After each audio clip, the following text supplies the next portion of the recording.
Hi, I'm Irving. You have just entered Cartertopia. We're at a testing facility in August of 1942, as you can read from the comic book text box. But wait a minute. Remember 3 episodes ago when we were chasing a Nazi sub in the North Atlantic that turned out to be Chesapeake Bay? Give me that box. That was in September, now we're in August. Egad, the Nazis have a weapon that can throw us back in time! Bomb squad is ready. Test vehicle is manned and ready. That's a lot of firepower for one test vehicle. What kind of armored monstrosity is it?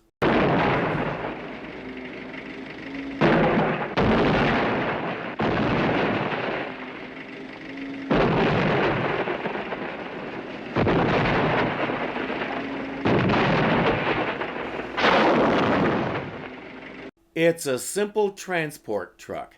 Carries cargo, men, anything you need carried. But this one seems to be made of adamantium. None of that stuff is phasing it. I wanted you to see for yourself just how important Professor Moreno's formula really is. The tires on that truck are made of rubber treated with Moreno's secret formula 407. The landmine explosions, the bazooka shell, they were all direct hits, but not one sign of tire damage. We're testing a special formula on the tires. All that stuff was aimed at the tires. The professor's formula protected them from damage. It also protected the wheels, the axles, the undercarriage. It protected the canvas cover from catching on fire from some of those flames. This is impressive stuff. Put it on the tires and it protects the whole truck. Travel orders are being cut for you right now. Travel order? For where? Buenos Aires. Professor Moreno is a neutral, a citizen of Argentina. But he knows our cause is just and has offered his formula to us. But even though Argentina is politically neutral, there's a lot of German sentiment there, which is probably why a lot of prominent Nazis fled there after they lost the war. Yeoman Prince? Yes, sir. According to your service file, you speak Spanish. Oh, yes, sir, I do, fluently. Good. You will accompany Major Trevor and act as his official interpreter. Yes, sir. Oh boy, oh boy, oh boy, oh boy, oh boy, oh boy.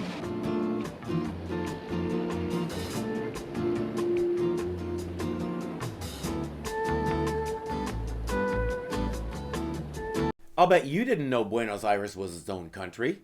Might want to check that wording, editors. At the professor's home, he's working on something with his lab assistant and good right hand, Maria. If my formula can help stop the killing, then all my work will have been worth it. We're Argentinians. We're supposed to be neutral. Where Nazis are concerned, how can one be neutral? Okay, she's working with the Nazis. She's going to betray him and turn the formula over to them. That one expression told us everything we need to know. As if to confirm it, we cut to SS headquarters in Berlin.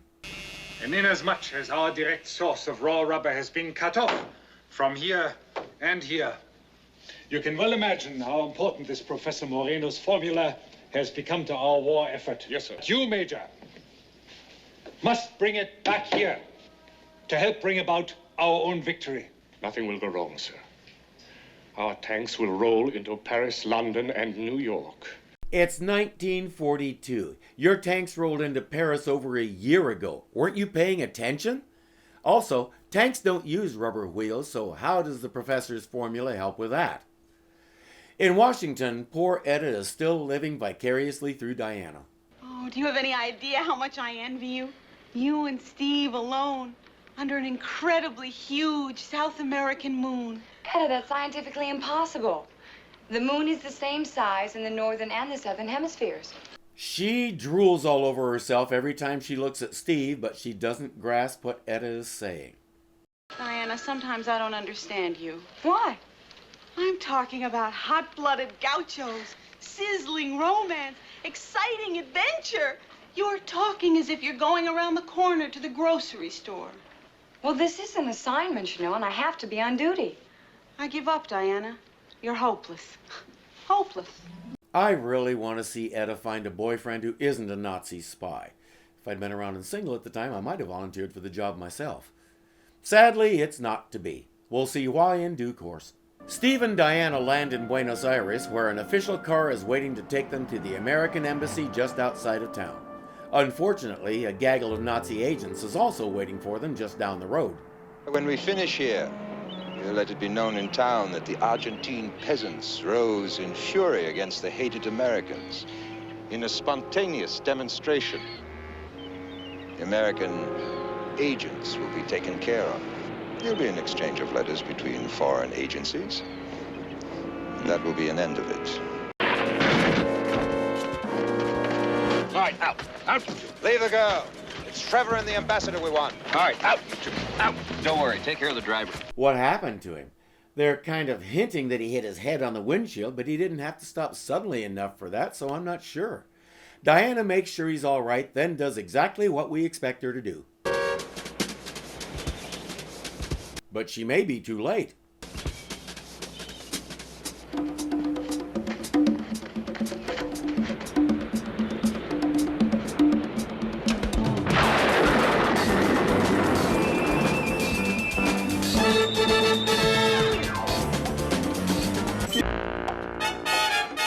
He's still standing there doing nothing. I still wonder why.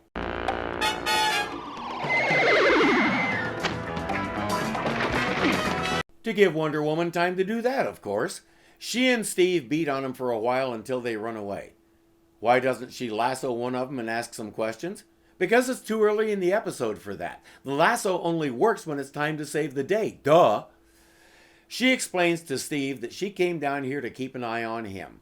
Diana's here too, and she has the same hair color, the same eyes, the same smile, but how in the world did Wonder Woman know about this mission? Such a mystery. Yeoman Prince and the driver. Oh, they're all right.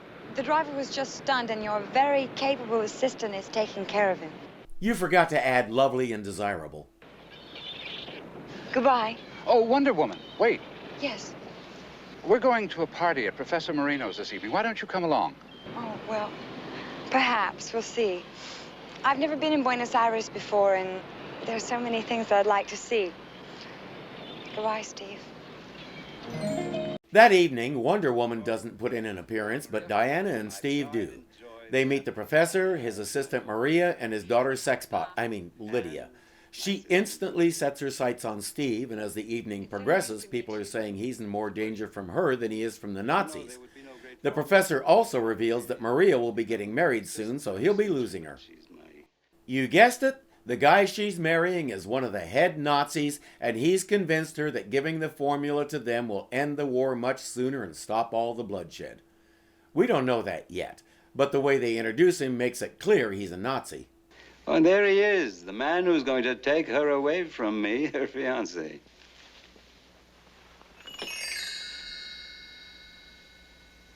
The wind chime is a dead giveaway. After dinner, Diana learns the meaning of sexual harassment. Diana, Yes. my one true weakness. What? American girls. You're so smart, so healthy. You always have such a good figure. But it's true. The legs are always good. The legs? Mm-hmm. The legs. You're not a person. You're a beautiful object attached to a beautiful pair of legs, and it's all mine for the taking. Do you know, Diana, if you would only take those terrible glasses off, you would be a most attractive lady. I'm afraid a very nearsighted one as well. Diana.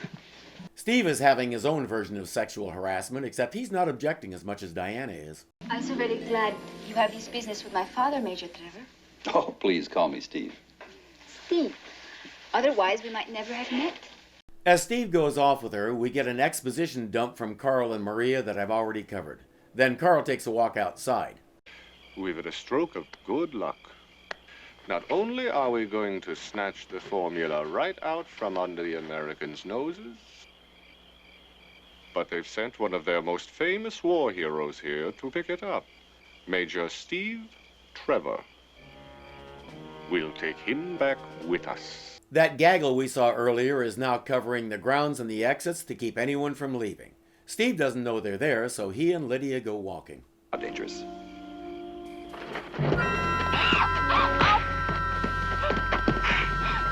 That's what he gets for cheating on Wonder Woman. Diana sees what's happening and leaps into action. Antonio. You're beautiful. I knew the romance of the Argentine nights would finally get to you. May I have a glass of champagne, please? Yes, of course. I'll be right back. Thank you very much. That was almost too easy. She changes and runs out to help Steve and Lydia. After she rescues them, she hoists Lydia over her head and says, "He's mine, got it?" Lydia got it.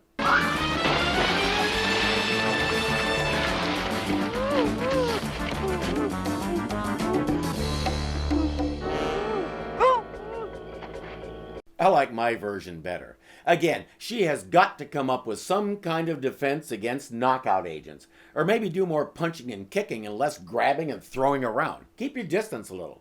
I don't know why I'm bothering. She won't listen anyway. She and Steve wake up in a wine cellar below the professor's house. The Nazis have them both tied up. There we go. Incredible. Want to say it with me? Or not? Carl doesn't believe what his men have told him about Wonder Woman, which is probably why he figured a simple rope would hold her. After all, she's just a woman. I can almost hear his men thinking, "You'll be sorry." Steve is looking for a way to get the attention of the guards outside the door. If I can just tip this over. Have her do it. Get their attention. Have her do it.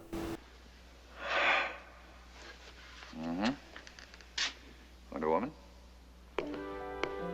I don't believe it. He listened to me. The diversion works. They subdue the guards and lock them in their own cell, or cellar if you prefer, and start looking for the way out.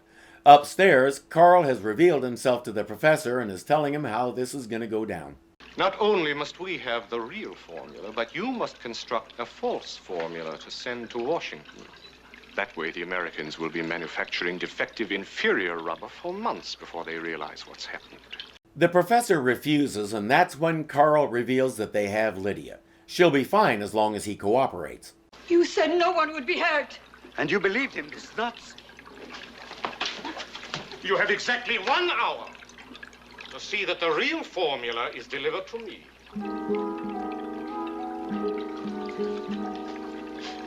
I take it the engagement is off. Steve and Wonder Woman reason that Lydia will be the Nazis' leverage with the professor, so they start searching the place for her. I don't think they're going to find her there.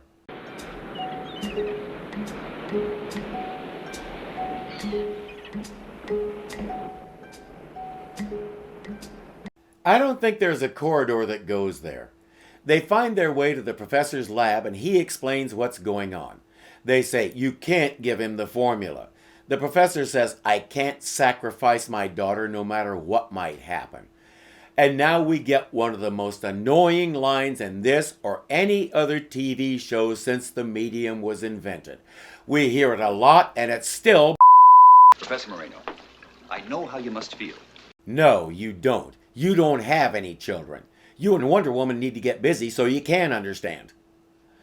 The most obvious way for the professor to get out of this is to give the Nazis the fake formula and give the Americans the real one. They won't know the difference.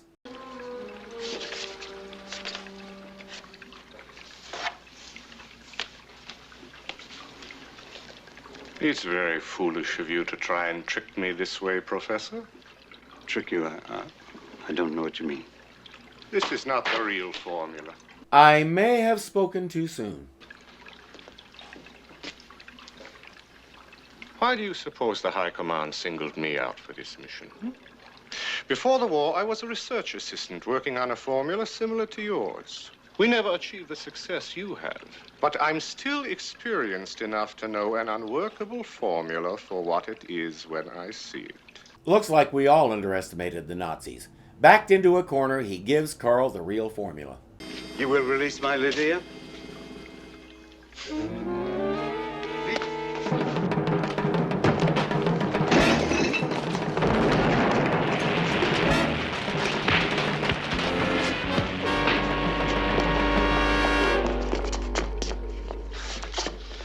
Steve may be a war hero in the air, but on the ground he's pretty well useless. They put him in a car and head for the beach to rendezvous with a sub. Carl leaves behind one guy to eliminate the professor and Maria. Yo there! Stop!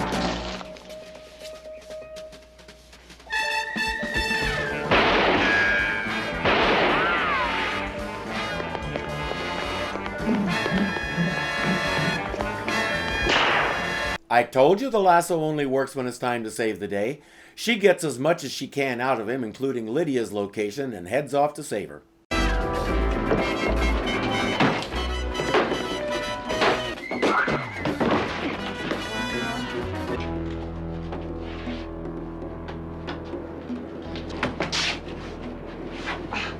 Mission accomplished. Off to the beach. Now don't worry. Stay here. I'll be right back. She shouldn't have done that. If that guy gets loose, Lydia might need it.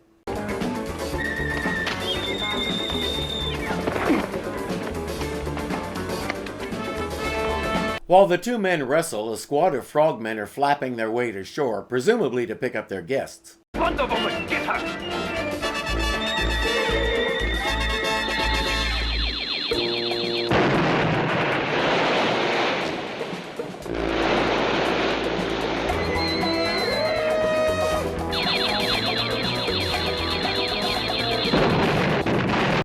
Guys, that's not working. And I'm not sure why those grenades are exploding anyway, since they still have the pins in them. The frogmen seem to have one grenade apiece, and that's all the weapons they have, so they turn tail and head back into the water, leaving Keller to fend for himself. Back up the beach, Steve actually won a fist fight for a change. Keller did say he was a scientist type, so that explains why he's such a wuss. Oh, hi. What took you so long? Steve. Oh, Steve. I love how tongue-tied she gets around him. Back home, Diana has been giving Etta all the details about Buenos Aires and how romantic it is. She says she'd like to go back sometime when there's time to enjoy it. And with a special someone, just like in a movie. Well, if that special someone happens to be Antonio Cruz, I wouldn't bet on him waiting for anyone. No, he wasn't the one I had in mind. But, maybe Lydia will still be waiting for you. Lydia? Oh! Lydia was fun, but we know his heart belongs to Wonder Woman. I wonder how she always knows when we need her the most. Well, it could be feminine intuition.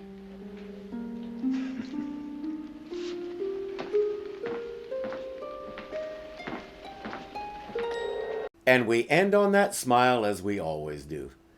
I'd really like to see Steve a little tougher, and I'd like to see him learn how to fight.